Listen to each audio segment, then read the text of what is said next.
로 말미암아 그를 찬송할지로다.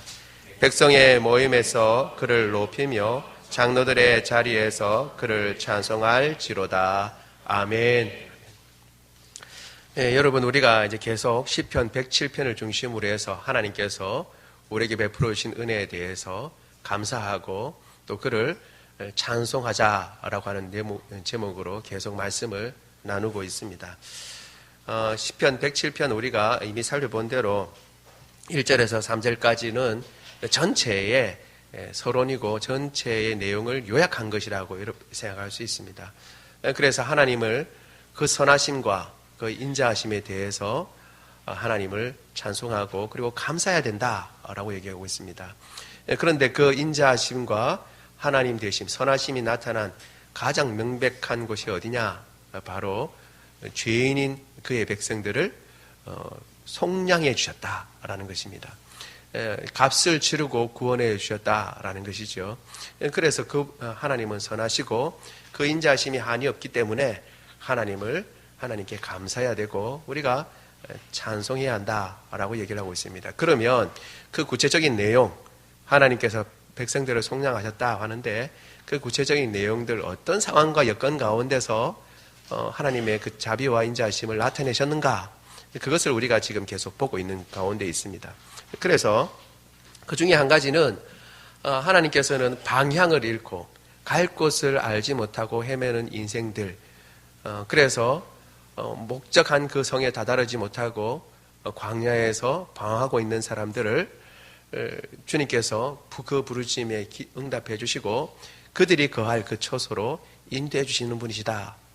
혹은 아니면 완전히 건강이 완전히 나빠져서 도저히 살 가망성이 없는 그런 상황 가운데서 하나님께서 행하신 놀라운 일들로 말미암아 구원을 받았다. 혹은 하나님께서 그 어려움 가운데서 나를 그렇게 구원해 주셨다라고 하는 그런 간증을 하는 것이죠.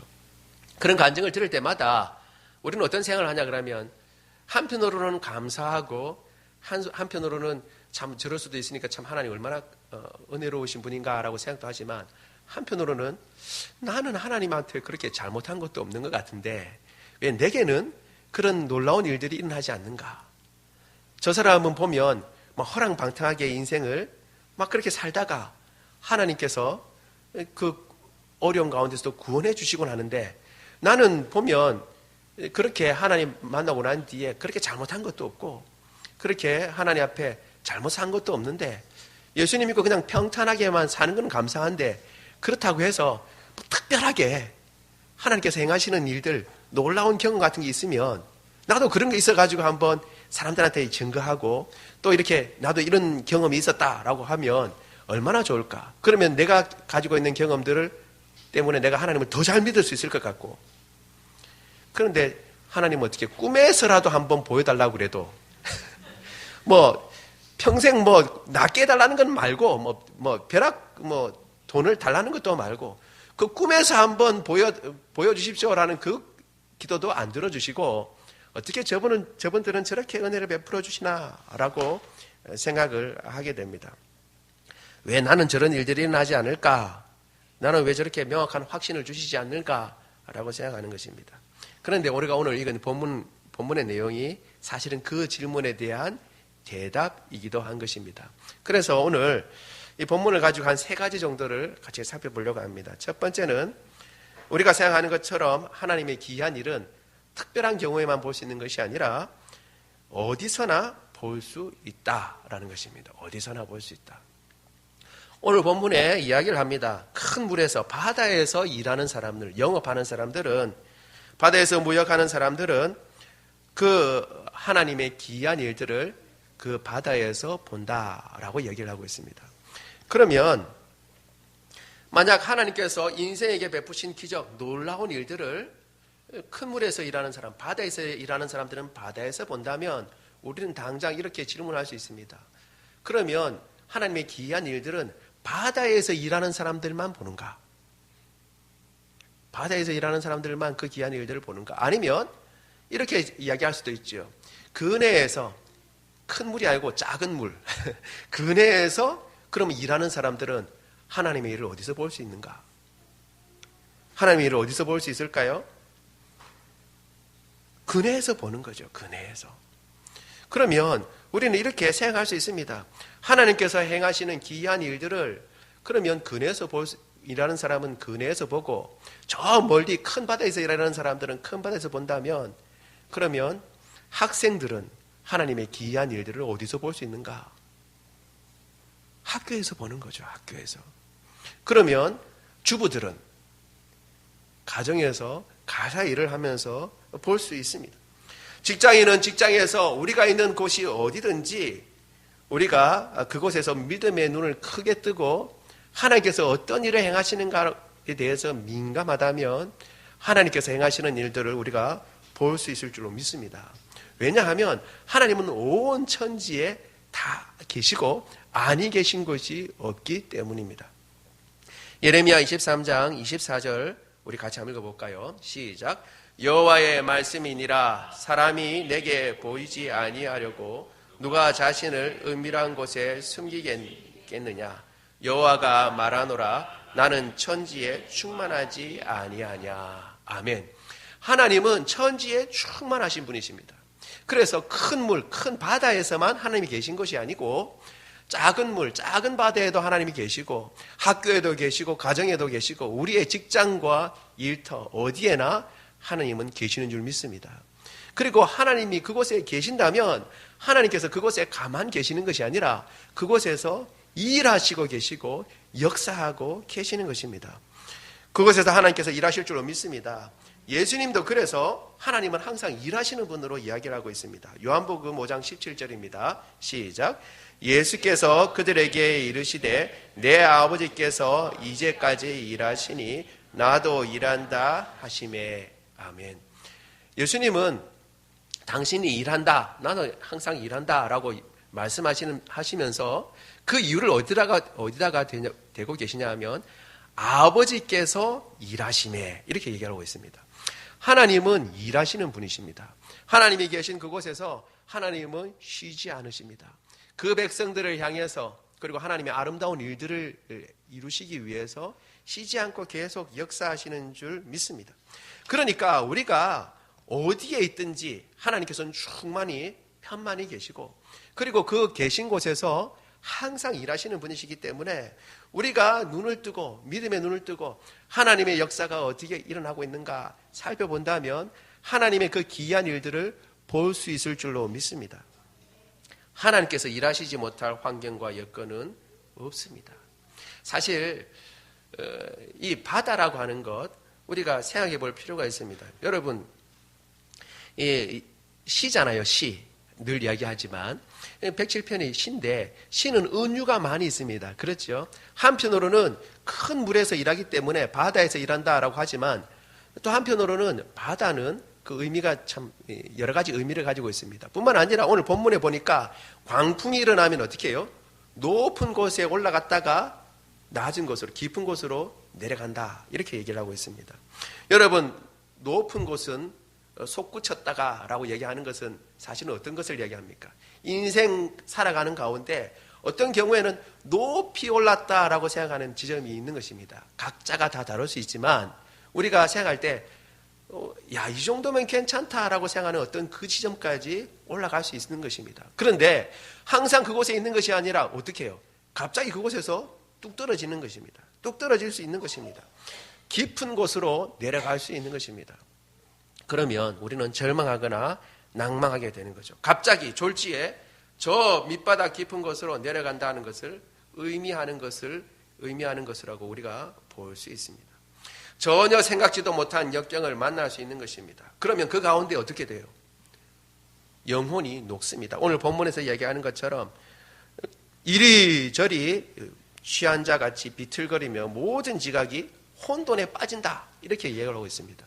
여러분 갑작스럽게 큰일을 당하면 평소에는 아주 똑똑한 사람이고 사리를 잘 분별하는 사람인데도 전혀 엉뚱한 판단을 하고 엉뚱한 길로 가는 것을 우리가 왕왕 봅니다. 너무 급작스러운 일을 만나서 어떻게 처신을 해야 되고 어디서부터 무엇부터 일을 해결해야 할지 모르게 되는 것이죠. 그래서 아이고 저 큰일 난 것도 문제지만 그 일 가운데서 일을 처리하는 가운데서도 순서가 있는 법인데 어떻게 해야 할지 알지 못해서 더 나락으로 빠져드는 그런 것들도 우리가 보게 되는 것입니다. 그런 상황을 지금 이야기하고 있는 것입니다. 그리고 이미 말씀드린 대로 이 바다라는 것도 의미가 심장합니다. 왜냐하면 성경에서 많은 경우에 바다는 하나님을 대적하는 세력으로 그려져 있습니다. 그래서 하나님에 대해서 이야기할 때 발로 바다를 밟는 분이라고 이렇게 얘기를 합니다. 물들, 강들을 밟는 분이라고 얘기하고 바다가 육지로 이렇게 올 때 경계를 정해가지고 침범하지 못하도록 하나님이 그렇게 만드셨다 이렇게 얘기합니다. 우리도 보면 실제로 바다가 아무리 물결이 쳐도 그렇죠. 완전히 무틀 뒤넘는 그래서 대륙으로 완전히 휩쓰는 그런 지경으로까지는 이르지 못합니다. 그래서 하나님께서 파도가 치지만 멀리까지는 못 오도록 막으시는구나 라고 생각할 수 있지만 단순히 그것만 이야기하는 것이 아닙니다. 이미 말씀드린 대로 바다는 어떤 것이라고요? 하나님을 대적하는 세력인데 그 세력이 일정 범위 내에 하나님께서 금을 그어 놓으신 그 지경까지 넘어서지 못하도록 하나님께서 항상 막고 계신다라는 것을 이야기하는 것입니다. 뿐만 아니라 하나님을 대적하는 세력으로 그려지고 있는 바다의 괴물들, 리워야단 이런 것들이 있는 곳이 어디냐면 주로 바다입니다. 바다. 그것 거초가 바다고 요한계시록에 보면 이 한 짐승, 하나님을 대적하는 짐승도 바다에서 나온다고 얘기합니다. 요한계시록 13장 1절 같이 읽어보겠습니다. 시작.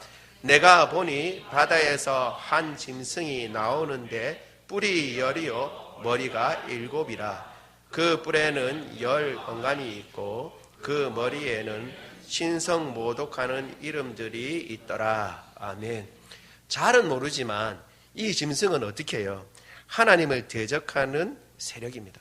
그런데 이 하나님을 대적하는 세력이 어디에서 오냐 그러면 바다에서 나온다라고 얘기를 하고 있습니다. 그러니까 성경에서 한결같이 비유를 들 때 바다라고 하는 것 이미지가 어떤 이미지냐면 하나님을 대적하고 혹은 하나님이 대적하는 세력들이 머물러 있는 곳.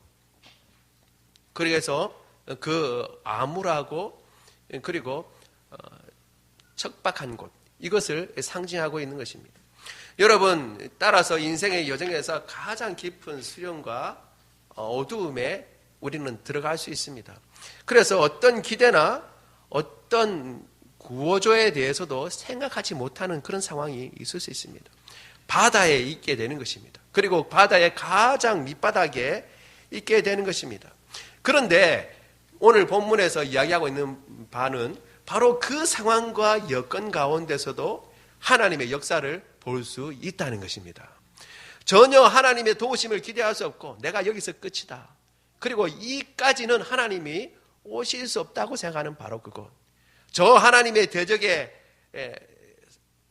세력들이 솟구쳐 나오는 그 근원이라고 할 수 있는 그 지경까지도 하나님께서 역사하시고 하나님의 기사와 하나님의 놀라운 일들을 볼 수 있다면 우리가 어떤 상황과 여건 가운데서도 하나님의 도우심을 기대할 수 있다라는 것을 보여주고 있는 것입니다. 따라서 하나님의 사람들에게는 낭망이 없습니다. 좌절이 없습니다. 만약 저 바다 밑까지도 하나님께서 역사하시고 도우신다면 하나님의 도우심을 기대할 수 없는 곳이 어디에 있단 말입니까? 없는 것입니다.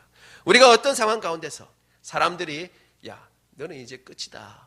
아이고 저 사람은 이제 저기서는 이제 끝났구나. 도저히 저 사람은 이제 저기서 헤어나올 수 없다라고 하는 바로 그 상황과 그 여건 가운데서도 하나님은 여전히 일하시고 하나님께서는 여전히 우리를 위해서 계획하시고 역사하시고 그리고 그 도우심을 바라보며 부르짖는 사람들의 기도를 들으시고 주님께서 선을 베푸시는 분이신 줄 믿습니다. 따라서 우리가 저 밑바닥에서도 결국 우리가 해야 할 일은 뭐냐 하면 눈을 부릅뜨고 하나님의 그 은혜가 끝이 없다는 사실을 기억하고 나의 상황과 여건 어떤 형편 심지어 바다 한가운데 있다 할지라도 저 깊은 곳에 빠져 있다 할지라도 주님께서 역사하실 수 있다는 사실을 기억하고 그 하나님의 역사를 바라볼 줄 아는 저와 여러분 되기를 원합니다. 이것이 오늘 본문에서 이야기해 주고 있는 것입니다. 다시 한번 말씀드립니다. 우리가 눈을 든다면 어디서든 하나님의 역사를 볼 수가 있고, 저 큰 바다뿐만 아니라 어디든지 볼 수가 있고, 심지어는 저 밑바닥이라고 생각하는 그곳, 하나님의 도움을 전혀 기대할 수 없다라고 하는 생각하는 그것까지도 하나님께서는 도우시고 인도하신다는 것입니다. 그것을 기억하고 그 하나님의 도우심을 항상 기대하고 눈을 부릅뜨고 어떤 상황이든지 좌절하거나 낭망하지 말고 주의 뜻을, 주님께서 행하시는 것을 바라볼 줄 아는 저와 여러분 되기를 원합니다. 두 번째로는 하나님은 처음과 나중이시다라는 것입니다. 얼핏 보기에 이게 무슨 말인가 이렇게 생각할 수 있는데 우리가 구절을 보면 알 수가 있습니다. 우리 오늘 읽은 107편 25절을 같이 한번 읽어보겠습니다. 시작. 여호와께서 명령하신 즉 광풍이 일어나 바다 물결을 일으키는도다. 아멘. 제가 한동안 참 오랫동안 고민했던 문제입니다. 어쩌면 여러분들도 고민했을 수도 있을지 모르겠는데 어려운 문제이기도 합니다. 뭐냐 하면 이 본문의 내용을 보면 광풍이 어디에서 일어났는가라는 것입니다. 우리가 이미 살펴본 앞절에서는 어떻게 해요? 사람들이 잘못했기 때문에 그렇죠. 하나님께서 명령하신 그 명령을 어기고서 잘못된 길로 갔다가 고난과 어려운 가운데 빠지고 그리고 혹 병이 나기도 하고 그렇게 합니다. 그런데 오늘 우리가 읽은 본문에서는 그런 것이 전혀 나와 있지 않아요. 그냥 큰 물에서 영업하는 사람들은 자기 영업을 하고 있어요. 그런 가운데 갑자기 광풍이 일어나는 것이죠. 그런데 그 광풍의 원인이 어디에 있다고요? 하나님께서 명령하셨다라는 것입니다. 하나님께서 명령하셨다. 얼핏 보면 우리는 이렇게 생각할 수 있습니다. 에이, 하나님께서 그러면 다 하신 것이네. 멀쩡한 사람들한테 괜히 광풍을 보내가지고 어려움 지경에 빠지게 되고, 그래서 사람들이 혼비백산해서 하나님께서 부르짖으면 하나님께서 이제 물결을 잔잔하게 하시고, 그래서 하나님을 찬양하게 만드신다. 언제는 이렇게 하셨다가 이제는 저렇게 하시고, 하나님 멋대로네. 우리가 이렇게 생각할 수 있습니다. 먼저 말씀드리는 것은 맞습니다. 하나님 멋대로입니다. 이 세상은 하나님 멋대로가 맞습니다. 그런데 성경은 하나님은 멋대로 하실 수 있고 그렇게 하나님 당신 뜻대로 하셔도 우리는 아무 할 말이 없는 존재라는 것을 분명하게 이야기를 해주고 있습니다. 왜냐하면 그분이 우리를 만드셨기 때문에 그렇습니다. 우리 로마서 9장 20절과 21절을 같이 한번 읽어보겠습니다. 시작. 이 사람아, 내가 누구이기에 감히 하나님께 반문하느냐? 지음을 받은 물건이 지은 자에게 어찌 나를 이같이 만들었느냐고 말하겠느냐? 토기장이가 진흙 한 덩어리로 하나는 귀히 쓸 그릇을, 하나는 천이 쓸 그릇을 만들 권한이 없느냐? 아멘.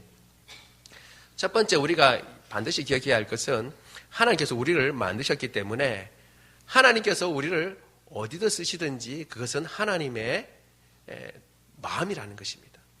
본문에 이야기하는 것은 토기장이가 지능을 가지고 그릇을 만듭니다. 그런데 어떤 그릇은 내가 이거 곡식을 만들 그릇으로 써야지 하고 곡식을 만들 그릇으로 쓸 수 있습니다. 그렇게 만들 수 있죠. 또 한 그릇은 어떻게 하냐면 그냥 요광을 만들 수 있는 겁니다.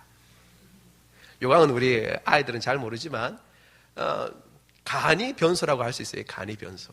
만들어가지고 집안에서 멀리, 예전에 화장실이 멀리 있을 때는 나가기 힘드니까 집에서 이렇게 방 안에서 간단하게 볼 수 있는 쉬를 하기도 하고 심지어는 응아도 합니다. 그 안에서. 그런데 그런 그릇을 만들기도 하는 것입니다.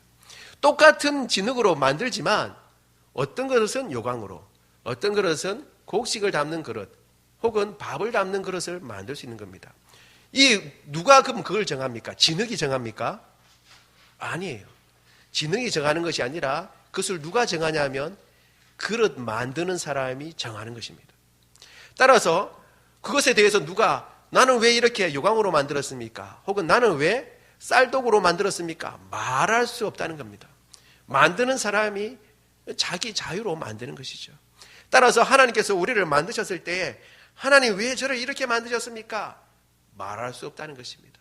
만드는 사람의 자유라는 것입니다. 1차적으로 우리는 하나님의 지으심을 받았기 때문에 하나님께서 우리를 귀 있을 사람으로 만들든지 혹은 전 있을 사람으로 만들든지 하나님에 대해서 우리가 왜 저를 이렇게 만들었습니까? 말할 수 있는 입장은 못 된다는 것이 그것을 먼저 확고히 하고 있습니다. 그러면 우리는 아무 말도 못하겠네 라고 생각할 수 있지만 그렇지 않습니다. 하나님은 이렇게 창조주로서 당연히 가질 수 있는 권리를 우리의 자유와 우리의 모든 생각을 윽박지르고 어쩔 수 없이 가도록 만드시는 분이 아니라 우리에게 자유를 주시고 우리에게 은혜를 베풀어 주셔서 우리가 할 수 있는 것을 다 하도록 만드시지만 그러나 가장 사랑이 많으시고 지혜와 지식과 능력이 많으셔서 그리고 힘이 한이 없으신 그분께서 우리의 모든 상황과 여건을 항상 선으로 이끄신다라는 것이 성경이 말하고 있는 바인 것입니다. 우리 로마서 6장 33절과 36절을 같이 한번 읽어보겠습니다. 시작. 깊도다 하나님의 지혜와 지식의 풍성함이요 그의 판단은 헤아리지 못할 것이며 그의 길은 찾지 못할 것이로다. 이는 만물이 주에게서 나오고 주로 말미암아 주에게로 돌아감이라. 그에게 영광이 세세에 있을지어다. 아멘. 여러분, 하나님께서 우리를 지으셨기 때문에 하나님께서 너 이렇게 해라 저렇게 해라 명령하셔도 우리는 순종해야 합니다. 너 이 일 해라 저 일 해라 순종해야 합니다. 그런데 하나님께서는 마구잡이로 그렇게 하시지 아니하시고 어떻게 하시냐 그러면 그 풍성한 지혜와 사랑 가운데 우리를 설득하십니다. 하나님께서는 우리를 설득하시고 우리가 주님 앞에 설복해서 하나님 과연 그러시군요 라고 인정하게 만드시는 것입니다. 이것이 하나님의 사랑과 하나님의 지혜와 하나님의 놀라우신 능력입니다. 우리가 순종하고 난 뒤에 마지못해서 하나님께서 그렇게 이끄시니까 내가 할 수 없이 이 일을 했습니다. 하나님이 저걸 원하시니까 내가 할 수 없이 저것을 행했습니다 라고 하는 것이 아니라 마지막에 언제든지 무슨 일을 만나든지 끝에 가서 모든 일들을 보면 아, 이것은 하나님의 지혜와 명철이 뛰어나시기 때문이고 하나님의 사랑 때문에 이 일들이 일어났구나 라는 것을 깨닫게 만드시고 그래서 하나님을 찬양하도록 만드시는 것입니다. 그것을 잘 보여주는 것이 바로 욥기입니다. 욥기. 욥기는 우리가 보면 처음에 보면 욥은 알 수 없는 자기는 알 수 없는 환경 가운데 내몰립니다. 우리는 알지만 그렇지요? 하늘에서 일어난 일이잖아요. 괜히 사탄이 와서 시비를 걸잖아요. 욥.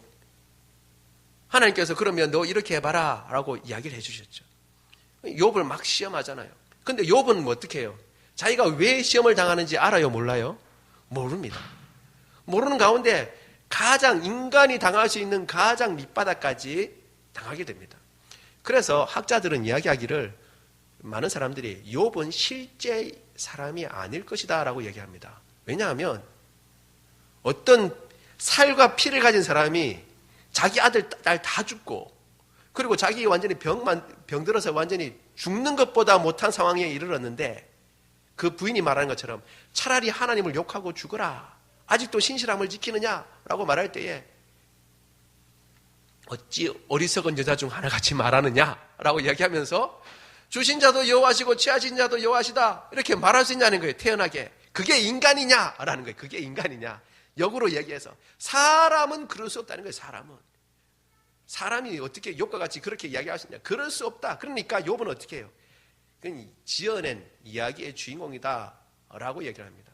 그러나 우리가 알다시피 욥의 인내에 대해서 이야기하십니다. 그러니까 욥은 실제하는 사람이 많습니다. 성경에 의하면.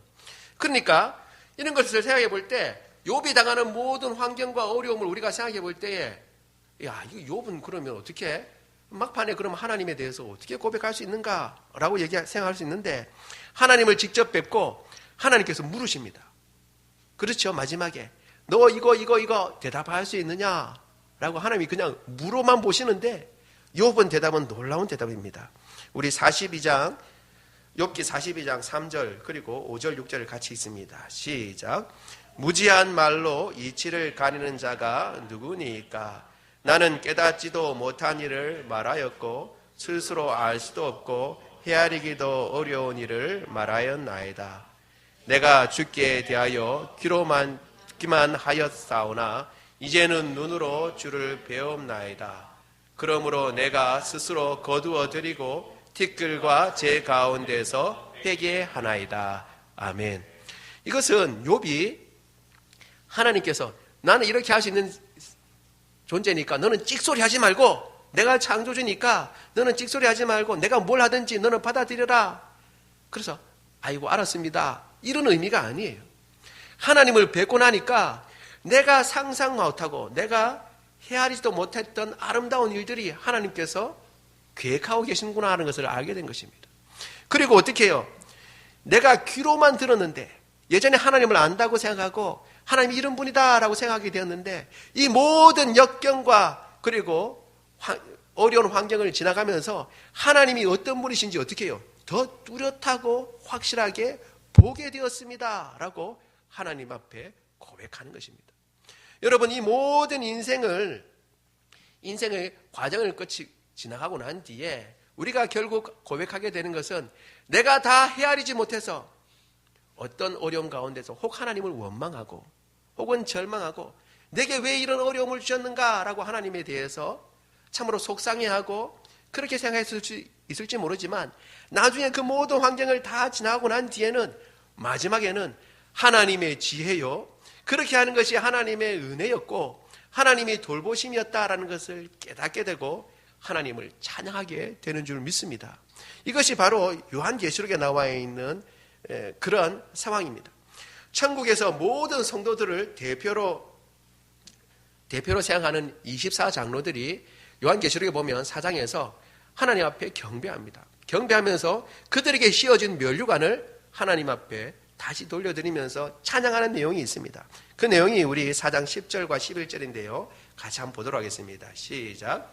24장로들이 보좌에 앉으신 이 앞에 엎드려 세세토록 살아 계시는 이에게 경배하고 자기의 관을 보좌 앞에 들으며 이르되, 우리 주 하나님이여, 영광과 존귀를 권능을 받으시는 것이 합당하오니 주께서 만물을 지으신지라.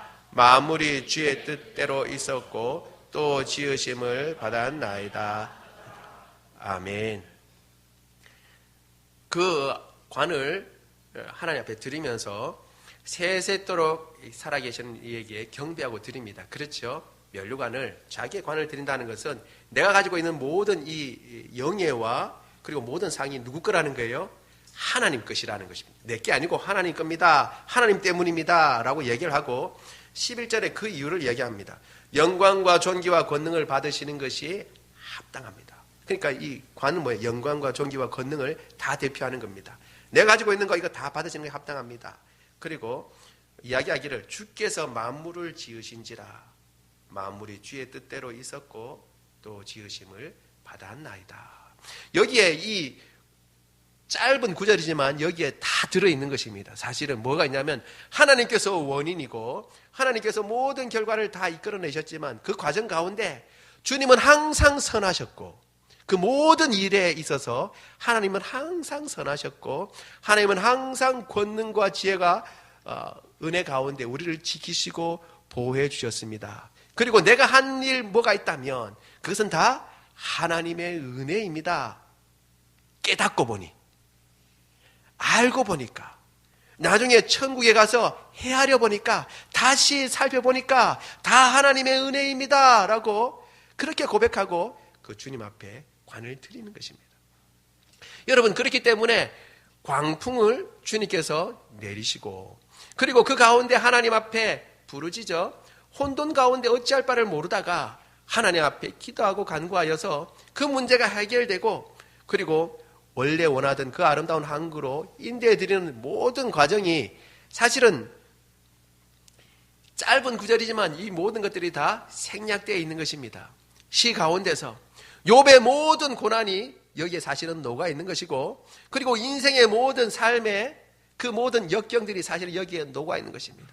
하나님께서 처음이고 하나님께서 마지막이신데, 하나님께 그 하나님이 가장 선하신 분이고, 그 하나님께서 가장 능력이 많으신 분이라고 한다면 그분께 맡겨드릴 수 있다는 것입니다. 결국 이것을 이야기하는 것은 뭐냐 하면, 어떤 형편과 여건 가운데서도 안심하고 그 하나님 앞에 부르짖을 수 있다는 것입니다.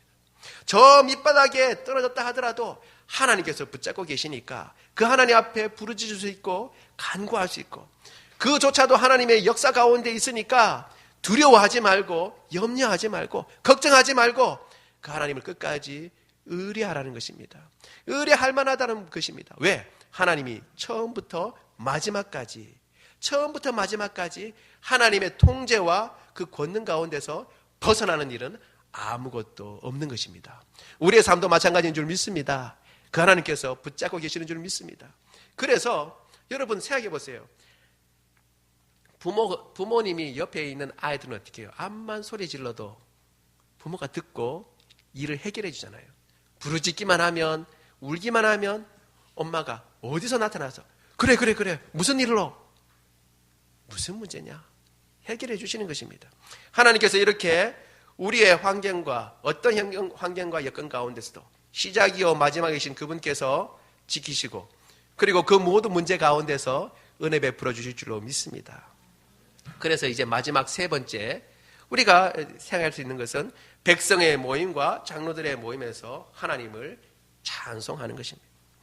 여러분, 감사제를 드리면서, 지난주에는 우리가 감사제를 드리면서 그를 찬송하라 라고 되어 있습니다. 그런데 구체적으로 어디에서 찬송하라 라고 하는 것을 오늘 본문에서 분명하게 이야기해 주고 있습니다. 백성들의 모임에서, 그리고 장로들의 회중에서 그렇게 하나님을 찬송하라고 그랬습니다. 여러분, 백성들의 모임, 그러면 사람들의 모임인 것이죠. 사람들의 모임인 것입니다. 여기에 어떻게 해요? 사람들의 모임 가운데서 주님의 이름이 찬송받아야 한다는 것입니다. 우리는 복음을 전할 때에 단순히 하나님의 아름다운 일을 이야기할 때에 개인이 알고 있는 사람에게 복음을 전할 수 있습니다. 물론 이제 나의 사정과 형편을 아는 사람들에게도 전하지만 또 어떻게 해야 된다는 거예요? 많은 사람들이 모인 그곳에서도 하나님을 증거해야 된다는 것입니다. 하나님의 이름이 높임을 받아야 된다는 것입니다. 그러니까 우리는 장소를 가리지 말고 하나님께서 행하신 일들을 나타내야 한다는 것을 오늘 본문에 이야기해 주고 있습니다. 장로들의 회라고 하는, 모임이라고 하는 것은 지도자들입니다. 여러분, 지도자들의 모임 가운데서도 높은 사람들이 계신 바로 그곳에서도 하나님의 이름을 찬송하고 그분의 이름을 높일 수 있는 저와 여러분 되기를 원합니다. 그래서 어떤 형편이 있든지 간에 주눅 들지 말고 높은 사람들, 지도자가 있는 가운데서도 하나님께서 은혜 주셨을 때에 입을 닫고 있지 말고 하나님께서 이렇게 나의 삶 가운데 함께 하셨고, 나의 삶 가운데 이렇게 역사하셔서 당신의 삶 가운데서도 역사하실 수 있고, 당신의 삶 가운데서 하나님께서 은혜 베푸실 수 있습니다 라고 알려줘야 한다는 것입니다. 사람의 높고 낮음을 가리지 말고 기회에 있는 대로, 사람의 그 대상을 가리지 말고 하나님께서 함께 하신 은혜를 그렇게 나누라는 것입니다. 야, 하나님이 정말 대단하지 않아? 하나님께서 내 삶 가운데서 이렇게 일하셨어. 저 밑바닥, 바다 가운데 있다고 생각하는 바로 그 가운데서 주님께서 내 기도를 들으시고 부르짖음에 함께 하셨어. 그래서 내가 지금 이 자리에 있는 것이다. 너도 어떤 형편과 여건이 있는지 알지 못하지만 너의 삶 가운데 하나님께서 함께 하실 것이다.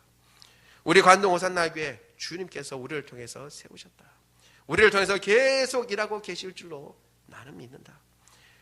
우리의 학교 친구들과의 관계 가운데, 혹은 직장 동료와의 관계 가운데 여러 사람이 모인 바로 그곳에서 하나님의 선하심을 나타내고 그분을 찬송하고 그의 이름을 계속 증거하는 증인이 되기를 원합니다. 증인으로의 삶을 살며 하나님 앞에 영광 돌릴 수 있는 저와 여러분 되기를 원합니다. 우리 말씀을 생각하며 같이 기도하도록 하겠습니다. 우리 기도할 때요, 주님, 저의 눈을 열어주십시오. 어떤 형편과 사정이든지 주님께서 행하시는 것을 보게 하시고, 특별히 어려운 때, 힘들고 어려울 때 더욱 주님께서 나와 함께 하시고 바로 나를 위해서 역사하고 계시고 지금도 일하신다는 것을 기대하고 바라보면서 믿음의 눈을 열어서 주님을 보게 하여 주시옵소서. 주님이 처음부터 마지막입니다. 그러니 주님 앞에 기도하고 간구할 수 있습니다. 주님의 통제를 벗어난 일은 없습니다.